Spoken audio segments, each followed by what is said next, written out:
Welcome to our first chapter.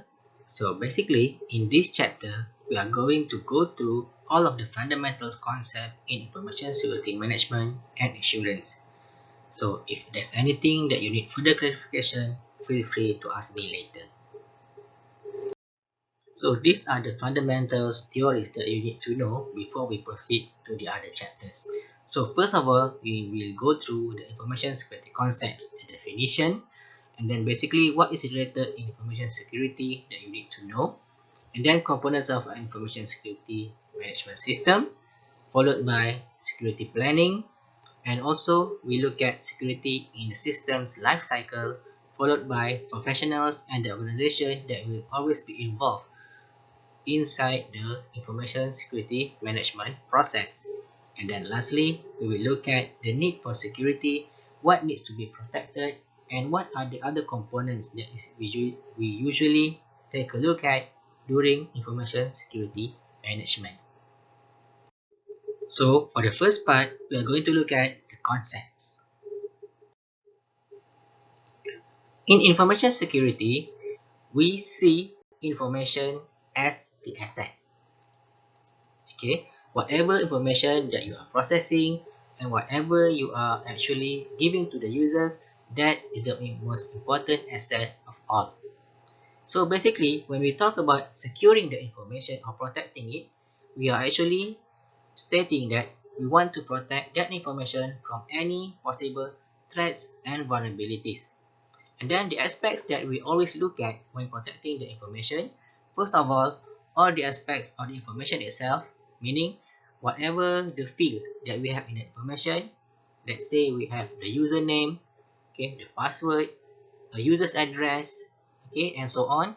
And then also the origin of the information, meaning where did we get the information, meaning from the source, let's say from data entry. So how do we make sure that particular information, when user enter it, it can be trusted? Okay, how do we trust the information that the user is entering? And then at another side, as the user, let's say we are actually using an e-commerce website, let's say like Shopee or Lazada. Okay, how do we trust that whatever transaction of information that we are actually getting from Lazada, perhaps we can trust it? And then also the destination of the information, meaning after the users consume it or after we process the information, so where do we actually send the information? To whom do we send the information? Okay, how can we trust the user then? And then how can we make sure that whatever information that we are sending does not fall into the wrong hand? Okay, as a quote from Anderson, so basically information security is a well-informed sense of assurance that information risks and controls are balanced. So we want to have a balanced sense of control and the risk, and then to make sure that the user is also have a sense of assurance when they are receiving the information from us. Now we take a look at cybersecurity. So by definition, cybersecurity is the protection of those functions in cyberspace, whether individuals, organizations or nations, and any of their assets that can be reached via cyberspace. It means that, okay, nowadays the information that we send, okay, is not just locally available. Meaning in the old days, we just have a standalone computer and then we are not connected to the internet. So nowadays, everything is connected. So that is where the term cybersecurity comes in. So the term cybersecurity means that any function inside the cyberspace, meaning we have organizations, we have servers, we have internets, and we have people connecting to each other. Okay, now we need to consider a much more bigger landscape. So anything that can be reached via the cyberspace, we need to consider. And then the asset that need to be protected can range from, first of all, the person, meaning nowadays all people are connected. Okay, even common household appliances. We have IoT nowadays. We have smart homes. Okay, and then also to the interest of society at large. including the critical national infrastructure. We have utilities, we have electricity, water, and transport that we need to be considering. Okay. So the term cybersecurity has a much more bigger scale and impact.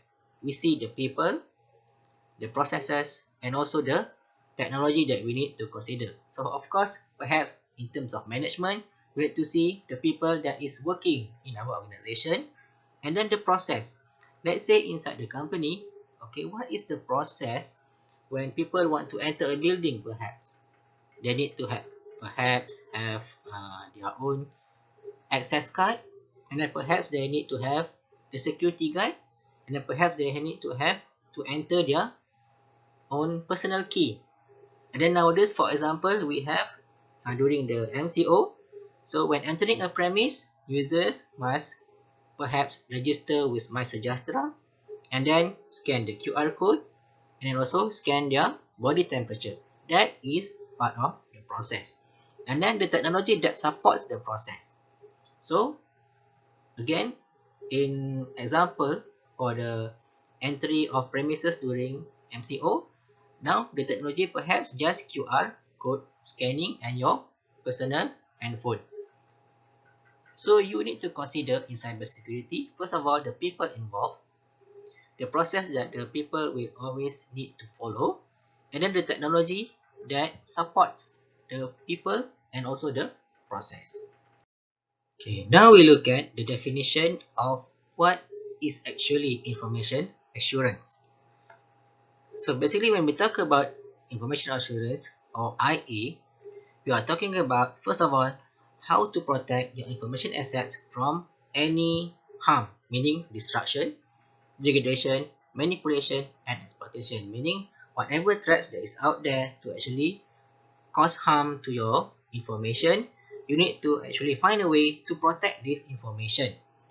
And then secondly, let's say the incident still happens. After you try to protect it, the threat still comes to the information that you want to protect. So how to recover should any information being destroyed or degrade or manipulate or exploit? How do you actually think about the process to recover the data? Let's say you have protection, let's say you have antivirus, uh, you have countermeasures such as firewall, okay, and anything that protect the data, but still the harm can come to your data. And then how to recover means, do you have any backups? And then how do you handle the downtime? How do you tell the users that perhaps the downtime of your organization is not harmful to the data that is being destroyed? So you must think about, first of all, the things that you need to do to protect, and then the other side is how to actually recover should the incident still happen. So IA is both a proactive and a reactive process. Proactive means that you try to anticipate things before they happen, and then think about ways to actually counter the possible things that could happen to your data, how to protect it from the things that are coming. And then the reactive one is how to react, how you actually bounce back from the incident. Can you actually get up if an incident happens? Okay, so these are the two things that you need to consider before you plan for any security measures for your information that you want to protect. Okay, so for example, suppose you want to visit an e-commerce website like for perhaps Lazada or Shopee. So before you type in any sensitive information, of course, you would like to have some assurance that your information will be protected. Okay, so when you visit the site, do you have such assurance? How can you know? Okay, perhaps you read the user review, perhaps you read the rating, perhaps there is some sort of certification. And then what security relevant things that you want to happen or not happen when you use such a website. Usually when we visit an e-commerce website, of course we want to have, first of all, the user registration, and then how does it handle passwords, okay, how does it handle transaction, okay, how does it do purchasing, So these are the things that you think about. Of course, you as the user, you think about this. And if you yourself is actually developing this website, these are also things that you need to consider. So of course, upon visiting any websites that requires for you to enter your personal data or you want to do purchasing, you will look at all these details. So basically, you want the privacy of your data, means that whatever you are doing on the website will not be known by any other third party or person that you don't want to have that information, meaning you don't want people to have your username, your password, and whatever you are purchasing on that particular website. And then protected against phishing. You want to be protected from any interception, or you don't want to be actually being bothered by any phishing attempt on the particular website. So there must be some sort of filtering mechanism on the site itself. And then the integrity of your data. You want to make sure that whatever transaction you are doing, either as a seller or a buyer, both parties can trust the transaction. And then authentication, of course, you want any particular transaction is authenticated. If the seller is there, you want to make sure that you can trust the seller. And then if you have a buyer, you want to make sure that you can trust the buyer. So the process must be there, meaning that both parties can actually trust the system.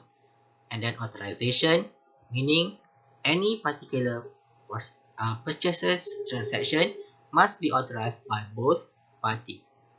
And then confidentiality, this is the privacy of your data. You don't want whatever you are doing on that particular site is leaked, meaning you don't want perhaps advertisers to actually see what you are purchasing and then perhaps send a custom made ad to perhaps your email or your social media channel. And then you want to have non-repudiation, meaning you want your data to be trusted from one single source. And then the availability of information, meaning whatever you want to have the information, meaning you want to have a list of your transaction, then you can have it later on. Or when there is a sale, for example, you want to have that particular service be available to actually cater for perhaps 1,000 or 10,000 or 1,000,000 users at once. So what else? Okay, so basically, which of these do you think fall under IA? So think about it. Look at the definition again, and then look at whatever you are considering here.